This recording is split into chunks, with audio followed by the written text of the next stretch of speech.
युवा मनी में आपका एक बार फिर से स्वागत है। फोकस है म्यूचुअल फंड पर सवालों के जवाब दे रहे investonline.in के मैनेजिंग डायरेक्टर अभिनव वेंकटेश। अगला सवाल संजय कुमार जैन बड़ौदा से हमारे साथ जुड़ रहे हैं। संजय जी नमस्कार, क्या सवाल है आपका? हाँ नमस्कार मैडम जी, सवाल पूछिए। हाँ मेरा सवाल है कि मैं 4 SIP मैंने ऑलरेडी किया हुआ है और वो करीब मैं 20,000 रुपीज का पर मंथ का SIP करता हूँ। अच्छा। और मेरा टारगेट है कि मेरे को 2020 में आपको 50 लाख रुपए की जरूरत है। हाँ यस यस और after 5 years I want again further 50 lakhs rupees. So I just wanted to know whether my portfolio is can give me that much of target value. आप 20,000 रुपए की SIP कर रहे हैं, इसके अलावा आपने कुछ एक मुश्त निवेश भी किया है म्यूचुअल फंड्स में? यस करीब 1 लाख के आसपास। यस आपने उसमें डिविडेंड पे आउट ऑप्शन लिया हुआ है? आपको कुछ डिविडेंड मिलता रहता है हमेशा कुछ? हाँ उसका डिविडेंड आता रहता है कुछ। बताइए अभिनव, इनके पोर्टफोलियो को आप पोर्टफोलियो कहेंगे या नहीं, पहली बात, और अगर हाँ तो क्या क्या बदलाव करें? नहीं, अच्छा पोर्टफोलियो है, अच्छी स्कीम्स हैं इसमें। HDFC top 200, DSP black rock top 100, Reliance savings, HDFC equity. एक रेगुलर सेविंग्स जो रिलायंस रेगुलर सेविंग्स है, इसको छोड़ के मैं रिकमेंड करूंगा कि इसमें से आप स्विच करके रिलायंस इक्विटी अपॉर्चुनिटीज फंड ले लें। एक स्लाइटली बेटर परफॉर्मिंग फंड, एक मल्टी कैप थीम है। I think that will be better than regular savings fund. जो इनका गोल है ये थोड़ा सा अग्रेसिव प्लानिंग करें। अगर आप अग्रेसिव रिटर्न्स एक्सपेक्ट करें तो डेफिनेटली अचीवेबल है, जो मैं रिकमेंड नहीं करूंगा बिकॉज ये चाहते हैं 2020 में करीबन इनको 50 लाख और 5 साल बाद 50 लाख और आए। तो अगर ये 25,000 तक महीने के इन्वेस्ट करें तो this will be fairly achievable, definitely achievable I would say to quite an extent. वरना थोड़ा सा अग्रेसिव रिटर्न 14% के आसपास एक्सपेक्ट इनको करना होगा। 12% तक फिर भी सेफ है। तो उनका पोर्टफोलियो अच्छा है। मैं इनका जो 1 लाख अपफ्रंट इन्वेस्टमेंट है उसमें काउंट नहीं कर रहा हूँ बिकॉज आई थिंक SIP है जो प्राइमरीली वही ये गोल्स लेके चल रहे हैं। लेकिन किसी का भी डिविडेंड पे आउट ऑप्शन चुनना किसी के निवेश पर या उसके निवेश के ग्रोथ पर कैसे असर डालता है? देखिए, अगर आप डिविडेंड्स पे डिपेंडेंट नहीं है तो डेफिनेटली आपको ग्रोथ ऑप्शन चूज करना चाहिए। इनके केस में ये 15 साल तक इन्वेस्ट करना चाहते हैं, इनको लॉन्ग टर्म इन्वेस्टमेंट चाहिए, तो growth is definitely a better option for him, right. At the end of the day आप चाहते हैं आपकी NAV ग्रो हो, ना कि आपकी NAV ग्रोथ हो रही है तब आप डिविडेंड लेके उसको एग्जिट करें। तो आप इसीलिए SIP भी कर रहे हैं जिससे आप लॉन्ग टर्म इन्वेस्टमेंट करें। तो इनके लिए growth option is definitely better option. ये चाहें तो स्विच कर लें।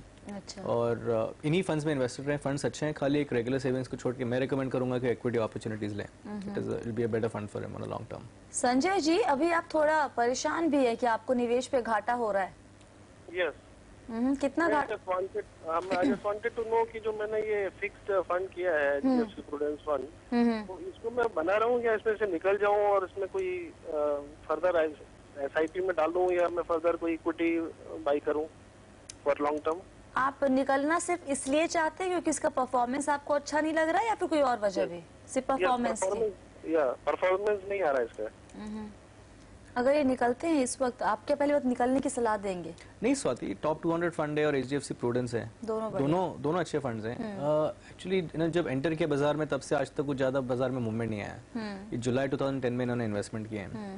पिछले 18 महीनों में मैं तो कहूँगा पिछले 2 सालों में ज्यादा कुछ मार्केट्स वॉलेटाइल ही रहे हैं, जिसमें इन्वेस्टेड रहे, कोई प्रॉब्लम नहीं है अगर ये लॉन्ग टर्म इन्वेस्टर हैं तो।